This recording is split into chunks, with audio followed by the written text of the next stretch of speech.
BTS এই নামটা কানে এলেই বেশিরভাগ মানুষ মজা করতে শুরু করে, কেউ কেউ আবার নাক ও সিটকে ওঠেন।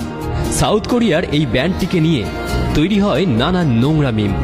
কিন্তু আজ আমরা আপনাদের বিটিএস এর বিষয়ে এমন কিছু কথা বলবো যা শোনার পর পরের বার থেকে আপনি বিটিএস নিয়ে হাসাহাসি করার আগে অন্তত দুবার ভাববেন।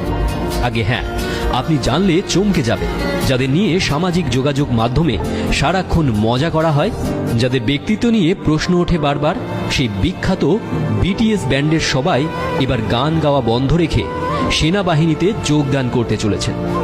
এতদিন যাদের হাতে গিটার থাকতো তারা হঠাৎ হাতে বন্দুক নিয়ে ঘুরে বেড়াবে। কাহিনীটা মেলাতে পারছেন না তো? চলুন আজ আপনাদের বিটিএস সম্পর্কে যাবতীয় দৃষ্টিভঙ্গি বদলে দিন। সামাজিক যোগাযোগ মাধ্যমে যারা সারাদিন বিটিএস নিয়ে মজা করেন, বিটিএস এর পোস্টে হা হা রিয়াকশন দেন, তাদের যদি জিজ্ঞেস করেন আপনারা কোন কারণে এমনটা করেন, তখন তারা হয়তো চুপ করে যান, কোনো উত্তরই খুঁজে পান না।